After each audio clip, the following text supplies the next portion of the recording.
වන්නේ මෙහෙයුමේ නිරත විරෝධාර හමුදාවෝ LTTE ත්‍රස්තවාදීන්ගේ විශාල භූගත බංකරයක් අත්පත් කර ගැනීමට සමත් වෙති.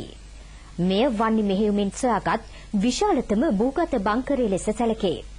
මේ වන විට මුලතිව් ප්‍රදේශයෙන් දැවැන්ත කොටිපොහුණු කඳවුරු 10ක් සොයා ගැනීමට ආරක්ෂක අංශ සමත්ව සිටී. පුදුකුඩිරිප්පු බටහිර ප්‍රදේශයෙන් සොයාගත් මෙම දැවැන්ත භූගත බංකරය පිළිබඳ වාර්තාවක් ගෙනෙන අප නියෝජිත සුජිත් විතාන පතිරණ.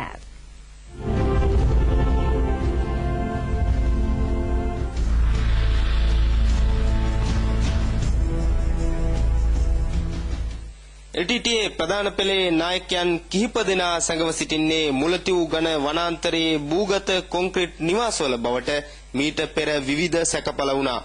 එම සැකයන් නිවැරදි බව සාක්ෂි සහිතව සනාථ කරන්නට වන්නි මානුෂීය මෙහෙයුමේ වීරෝදාර රණවිරුවන් මේ වන විට සමත්ව සිටින්නේ.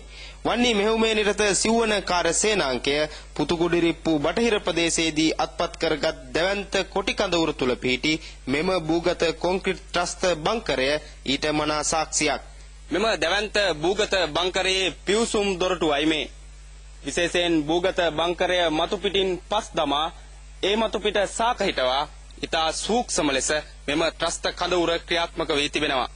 ඊටත් මතු පිටින් නිවාස දෙකක් ඉදිකොට ඉතා ආරක්ෂාකාරීව සැලසුම් සහගත ක්‍රමවේදයකටයි මෙම ත්‍රස්ත බංකරය ඉදිකොට තිබෙන්නේ.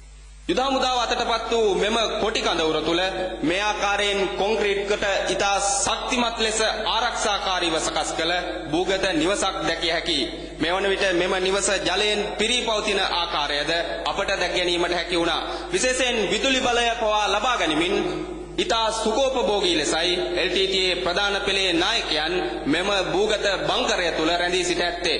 සිව්වන කාර්ය සේනාංකාධිපති කර්නල් නිසාන්ත වන්නිආරච්චිගේ නායකත්වයෙන් 641 වන බල සේනාධිපති ලුතිනන්ට් කර්නල් AIJ බණ්ඩාරගේ මෙහෙයවීමෙන් 14 වන සිංහ රෙජිමේන්තුව මෙම දැවැන්ත ත්‍රස්ත කඳවුර හා ඊට යාබදව පිහිටි කොටිපූණු කඳවුර අත්පත් කරගනු ලැබුවේ. ඒ දරුණු සටනකින් අනතුරුව ප්‍රධාන ත්‍රස්ත කඳවුරට යාබදව කොටිපූණු කඳවුරක්ද පිහිටා තිබෙනවා. LTTE ත්‍රස්තවාදීන් තම සමාජිකයන්ට කැලෑබද සටන් කලාව පිළිබඳ පුහුණුව ලබා දීම කෙරෙහි විශේෂ අවධානයක් යොමු කොට තිබෙනවා. ආරක්ෂක හමුදාවන් අතටපත් වූ සෑම කොටිපූණු කඳවුරක්ම ඝන වනාන්තරය මැද ඉදිකිරීම තුළින් එය මනාව සනාථ වන කරුණක්.